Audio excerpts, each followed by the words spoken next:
नमस्कार दर्शक महानुभावहरू, तपाईँहरूलाई फेरि स्वागत छ कान्छीको कथाको नयाँ एपिसोडमा। एउटा नेपाली छोरीको सपना, सङ्घर्ष र साहसको यात्रा। आज हामी सँगै छौँ। कान्छीको जीवनको अर्को नयाँ मोड तयार हुनु है त। कान्छीको कथा सिजन 3 एपिसोड 5। युएको बिहानको सडकमा हल्का हावा चलिरहेको थियो। दुबईको बिहान यति शान्त थियो कि तर कान्छीको मनमा भने एक किसिमको भारीपन भइरहेको थियो। कहिल्यै नसुनिएको, कहिल्यै नबुझिएको एउटा बदलिँदो सम्बन्धको आवाज। रोजगारी त चल्दैछ, तर आफूसँग नजिकका मान्छेहरू टाढिँदै गएका जस्तो किन लागिरहेको होला मलाई। सारा पनि पहिले जस्तो फुलेर बोल्दिन आजकल, र राजन दाइको त कुरै नगरौँ। अफिसमा आज केही शान्त थियो, फोन पनि कमै बजिरहेको थिए, तर बेचैन चाहिँ कान्छीको मन मात्र थियो। अचानक सारा प्रवेश गर्छिन्, मोबाइल हेरेर हल्का टेन्सनमा, र साराले भन्छन्, Kanchhi, can we talk later? I am not in the mood right now. Kanchhi पनि बिस्तारै कन्फ्युज हुँदै नेपालीमै भनिदिन्छन्, होइन के भयो यो सारालाई, के मसँग नै बोल्नु पर्ने?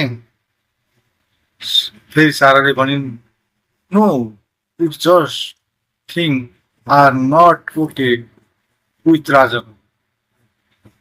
ती शब्दले कान्छीलाई झनै झस्कायो र एउटा सोच मनमा आयो, अब त उनीहरू खुसी छन् होला भनेर म टाढा बसेको थिएँ, तर त्यहाँ त उल्टै केही बिग्रिँदै रहेछ है।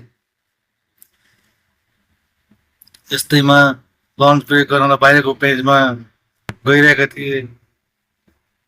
राजन दाइले मेसेज गर्छन् कान्छीलाई, फ्री छौ भने कुरा गरौँ न ल। कान्छीको मुटु एकछिन रोकिन्छ, किनकि उनले चाहेर पनि राजन दाइले आफ्नो जीवनमा कति प्रभाव पाइरहेका छन् भन्ने महसुस हुन्छ। कान्छी बिस्तारै मनमनै भन्छन्, अब कुरा गर्नु ठिक हुन्छ कि हुँदैन होला। साराको बारेमा चिन्ता म बिचैमा पर्दैन, तर कुरा नसुन्नु पनि ठिक छैन।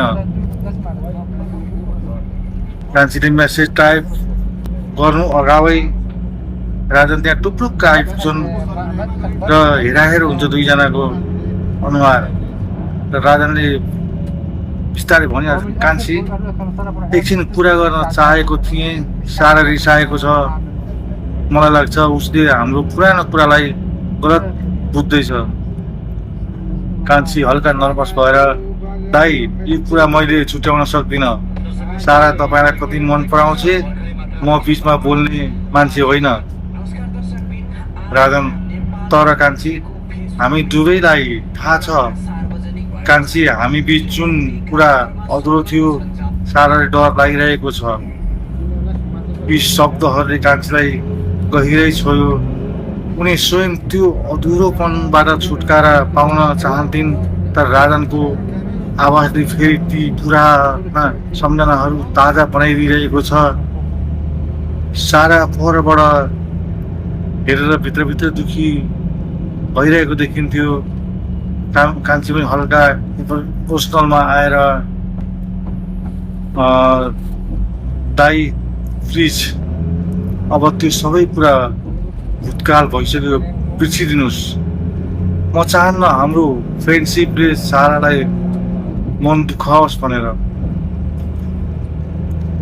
कान्छीका आँखामा एक किसिमको दृढता थियो। आफू कमजोर होइन, आफ्नो स्थान, आफ्नो भविष्य, आफ्नो शान्ति अब उनी स्पष्ट रूपमा बुझ्न थालिसकेकी थिइन्।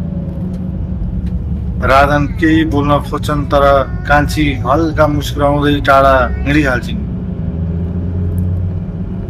सायद कहिलेकाहीँ टाढा बस्नुपर्छ, किनकि नजिकिँदा सबै कुरा बिग्रिन्छ। कान्छीले आज एउटा गहिरो निर्णय गरिन्, न त साराको जीवनमा हस्तक्षेप गर्ने, न त राजनसँग अधुरा कुराहरू दोहोऱ्याउने। कान्छीले बिस्तारै मनमोहनी भन्छन्, एउटा नयाँ अध्याय सुरु गर्नै पर्छ मैले आफ्नो लागि। यो थियो कान्छीको कथा सिजन 3 एपिसोड 5। अर्को भागमा कान्छीको जीवनमा एउटा नयाँ अवसर र एक नयाँ निर्णय आउँदैछ। बाँकी भाग हेर्न नबिर्सनु होला। धन्यवाद।